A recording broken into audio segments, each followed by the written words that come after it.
When your mama tell you something, you better listen. You frown and be hemmed up somewhere. Now y'all know good and damn well I tried to. This didn't come from a blog. It didn't come from a leaked DM. It came straight from the one voice that never whispers when something feels off, a mother. And when Karlissa decided to speak up about the situation surrounding Blueface and Nevaeh, the internet didn't just listen, it froze. Because when moms go public, it's usually not for attention. It's because alarms are already ringing. What started as quiet concern quickly turned into a storm of speculation, reaction clips, and comment sections moving faster than common sense. Words like toxic, dangerous, and out of control started floating around, and suddenly everyone had an opinion, even the people who swore they were done with this drama years ago. And let's be real, this family doesn't do subtle. When something gets said, it echoes. When something feels wrong, it spills. And this time, it wasn't a rant, it sounded like a warning. The kind that makes you lean closer to the screen and ask, wait, how long has this been going on? Because when concern turns public, it's usually the tip of a much bigger iceberg. The shift happened the second Karlissa spoke. Not yelled, not ranted. Spoke. That alone was enough to change the temperature of the room. Because when someone known for being outspoken suddenly sounds controlled, deliberate, and serious, people don't scroll past, they lean in. This wasn't a viral clapback.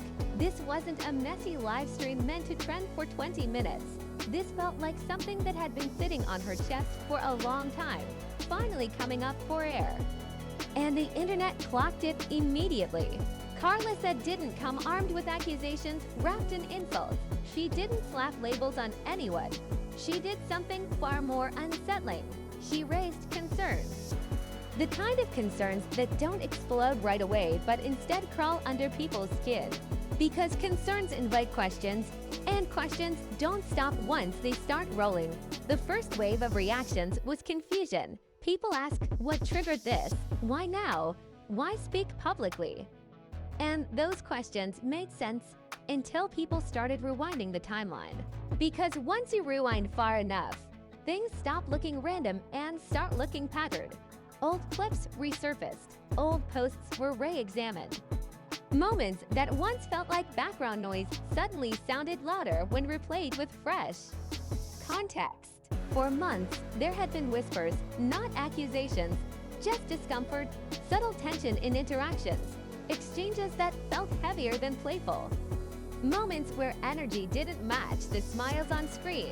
Most people brushed it off as relationship drama, the kind celebrities generate daily. Until Karlissa put words to what many had only felt. That's when the tone shifted from curiosity to concern. What stood out wasn't just what she said, but how she said it, calm, direct, controlled. The kind of delivery that doesn't scream attention but instead signals frustration mixed with worry. And when a mother speaks from that place, people listen differently. Not because mothers are always right, but because they usually don't go public unless they feel something isn't being handled freeba. The internet split instantly, like it always does. One side rallied behind her, arguing that a parent sees things the public never will. They framed her words as protective, not provocative. The other side accused her of overstepping, claiming this was a private matter being dragged into public space for no reason. And then there was a third group, quieter, more observant, who didn't defend or attack. They started connecting dots. That's the group that changes narratives. Because once people stop reacting emotionally and start comparing timelines, things get uncomfortable fast. Comments pointed out how long Karlissa had stayed silent before this, how this didn't come during a viral moment, but during a stretch where tension felt like it had been building behind the scenes. That delay made her words feel less impulsive and more intentional. And intentional statements scare people. Silence from Blueface didn't help. Whether strategic or coincidental, the lack of immediate response acted like gasoline on a spark. Silence always gets interpreted, rarely kindly. Some assumed legal advice was involved. Others thought ignoring it would make it fade, but ignoring concern rarely makes it disappear. It makes people assume the concern hit too close to home. As clips circulated. Language in the comment sections changed. Not wild insults, not jokes. Careful words, phrases like "this doesn't sound good," "something feels off," and "I hope this isn't what it looks like." That kind of wording spreads faster than accusations because it feels responsible while still implying something darker underneath. And that's where the story deepened. Because the moment people begin choosing their words carefully, it means they sense the gravity of what's being discussed. Nobody wanted to be the one who crossed the line, but everyone hovered near it. Discussions about boundaries, about behavior, about escalation. Nobody claimed facts. They didn't need to. The concern itself became the headline. Karlissa's role in this made it even more complicated. She wasn't speaking as a commentator or a blogger. She wasn't reacting to a rumor. She was speaking as someone with proximity, someone who had watched from close enough to feel alarmed, and that proximity gave her words weight. Even among people who didn't like her, the internet doesn't do nuance well. But it does recognize sincerity. And sincerity, when paired with worry, changes how people interpret everything that follows. Old arguments between Blueface and Nevaeh were suddenly revisited, not to sensationalize them, but to ask whether they fit a larger picture. Body language was analyzed. Tone was dissected. Interactions that once looked heated but ordinary were now framed as potential warning signs. This is how hindsight operates. It convinces people they should have known better all along. Supporters of Nevaeh pushed back hard, accusing Karlissa of creating unnecessary drama and dragging someone into public scrutiny unfairly. They argued that relationships look messy from the outside and that concern doesn't equal truth. And again, they weren't wrong, but public concern from a parent isn't easy to dismiss, especially when it doesn't come wrapped in theatrics. What made this phase especially volatile was how quickly people stopped treating it as entertainment. This didn't trend like a joke. It didn't produce memes right away. It produced debates. Long ones, the kind people write paragraphs about. That alone signaled this wasn't going to burn out quickly. The language shifted from drama to situation, from beef to problem. Those subtle changes matter. They signal a collective understanding that something more serious is being discussed, even if nobody can fully articulate it yet. And hanging over everything was the same unanswered question. If Karlissa felt the need to speak publicly, what finally pushed her there? That question refused to settle. It sat in the background of every reaction, every defense, every criticism. And without an answer, speculation grew carefully, cautiously, but relentlessly. By the end of this first wave, the narrative had changed completely. This was no longer about gossip or family arguments. It was about concern being voiced out loud. After too much time spent staying quiet. And once concern enters the public space, it doesn't leave easily. Once Karlissa's words hit the public, the story didn't just grow, it mutated. The internet shifted from reacting to interpreting. And that's where things get dangerous.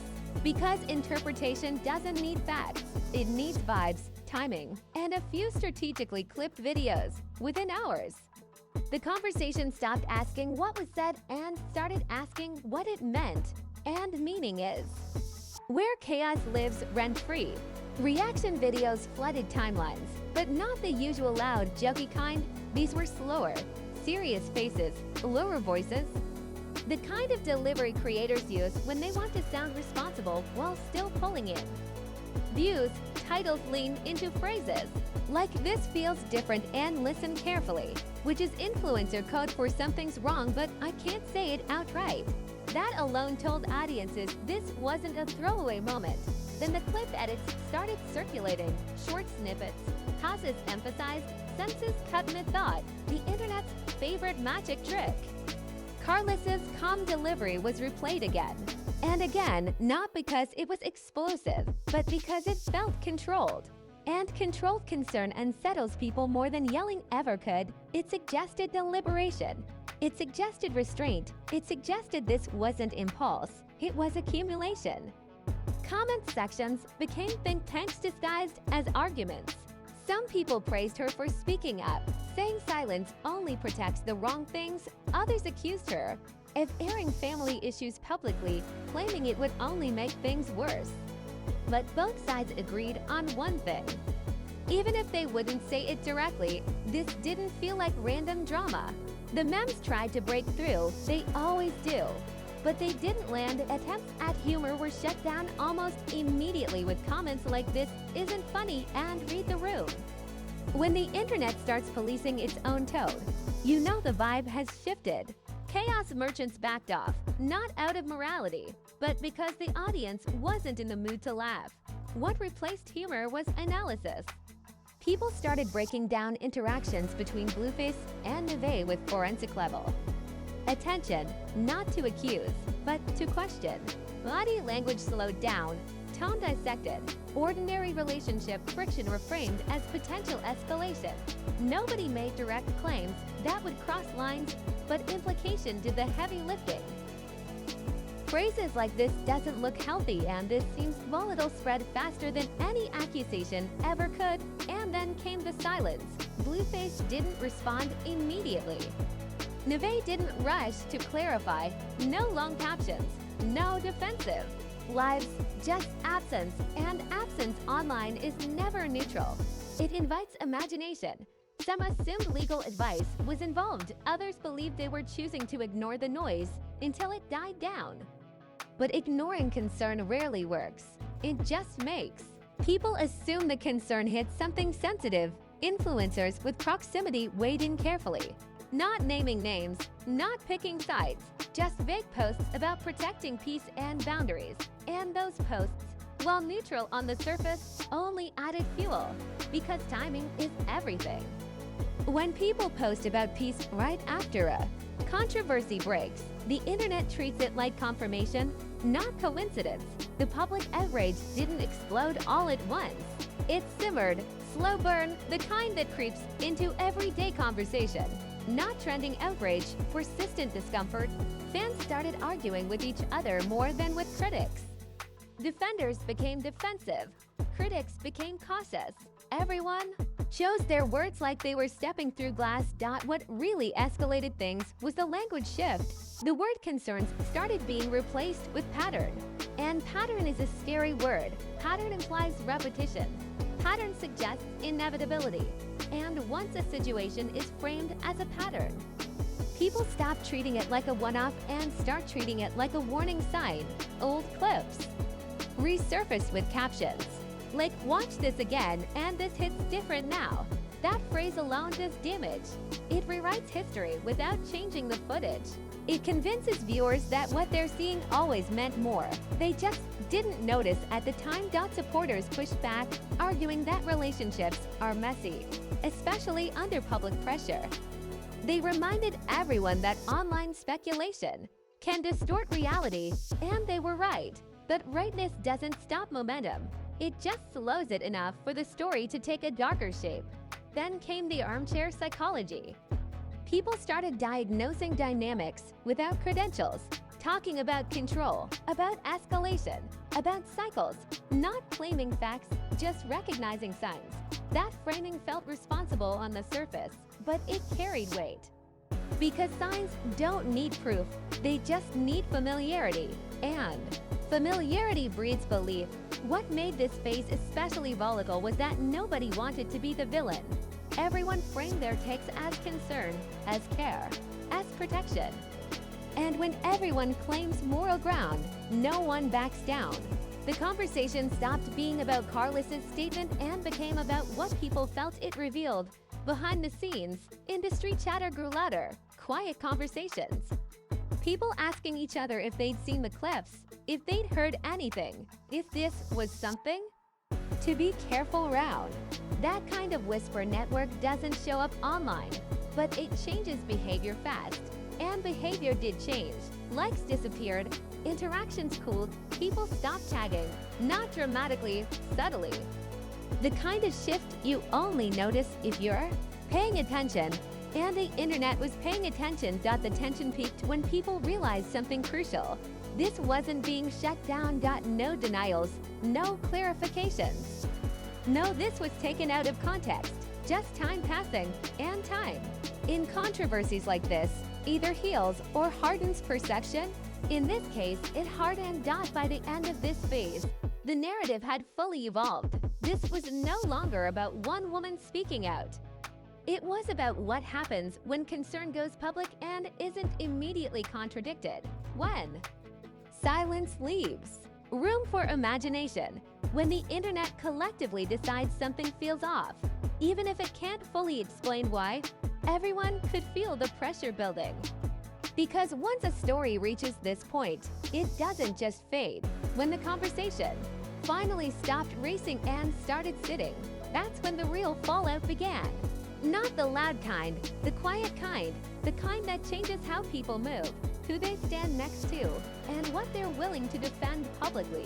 Because once concern goes mainstream, it doesn't need constant headlines to do damage.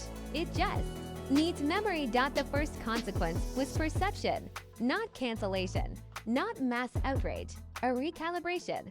Where chaos used to be tolerated as entertainment, it suddenly felt heavier. Where volatility once read as personality, it started reading as risk. And risk makes people step back slowly, carefully, without announcements. Karlissa's words didn't fade, they settled.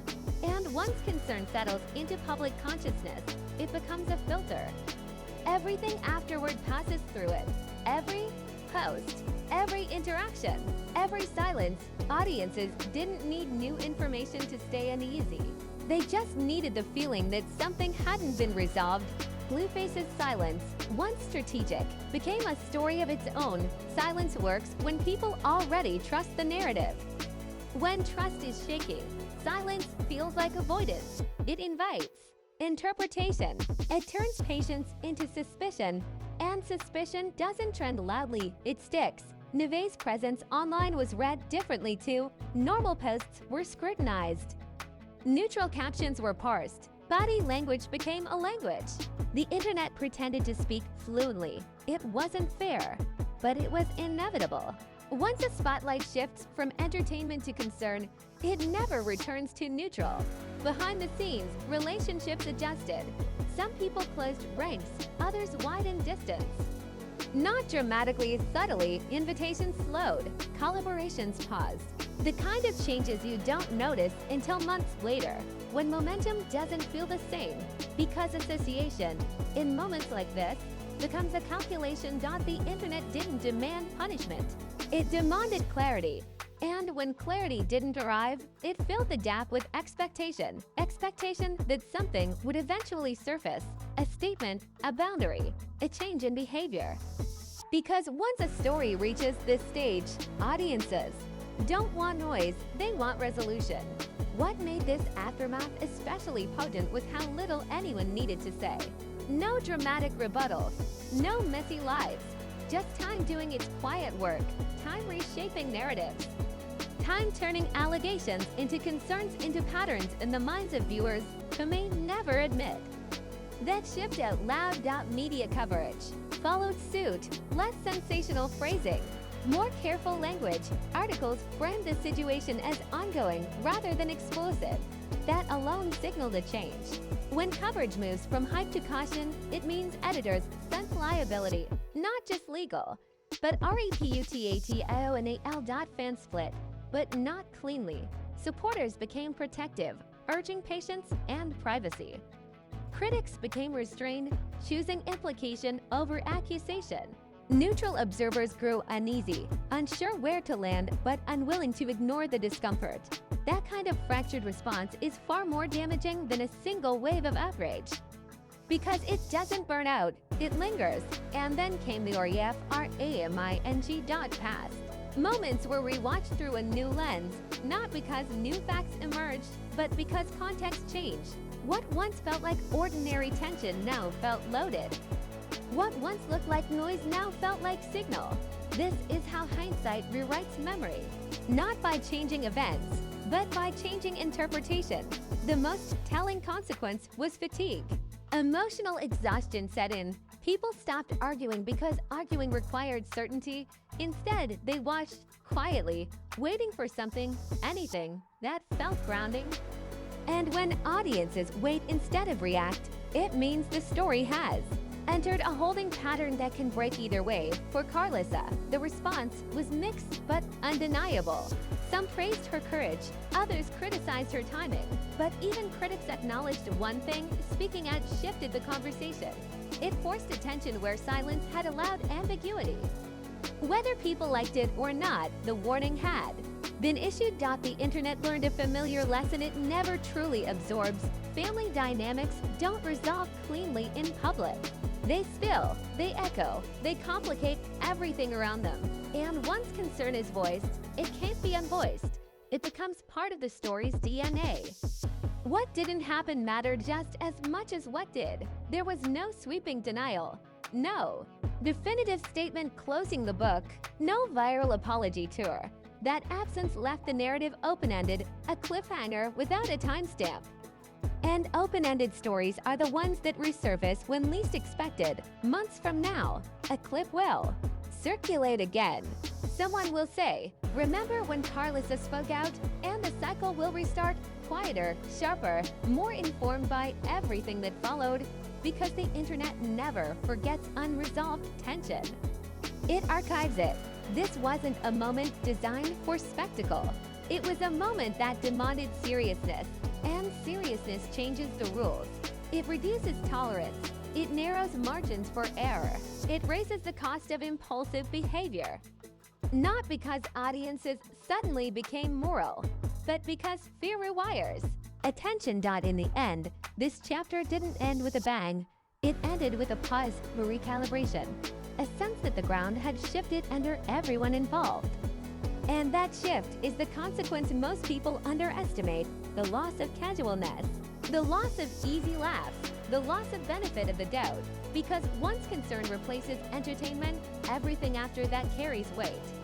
If this story made you lean closer instead of laughing it off, that's because this wasn't just another messy headline. It was a shift, a moment where jokes stopped landing, sarcasm felt out of place, and the internet had to confront the fact that some situations don't exist just for entertainment. And when that happens, how you react actually matters. So don't just sit there scrolling. Smash that like button like it just stayed silent when everyone needed answers. It tells the algorithm this conversation isn't about clout. It's about context. Drop your thoughts in the comments, but keep it real. Not hot takes for attention, not accusations, real reactions. Did Karlissa do the right thing by speaking out? Should family concerns ever go public? Or does silence sometimes do more harm than noise? And hit subscribe. Because stories like this don't end when the trending tab refreshes. They evolve. They resurface. They come back louder or quieter depending on what people choose to ignore. CLEBSYNC is where we track the full arc, from the first warning sign to the consequences nobody talks about later. We don't rush to judgment. We don't chase rumors. We break down patterns, timing, and the moments that change how people are seen long after the clips stop circulating.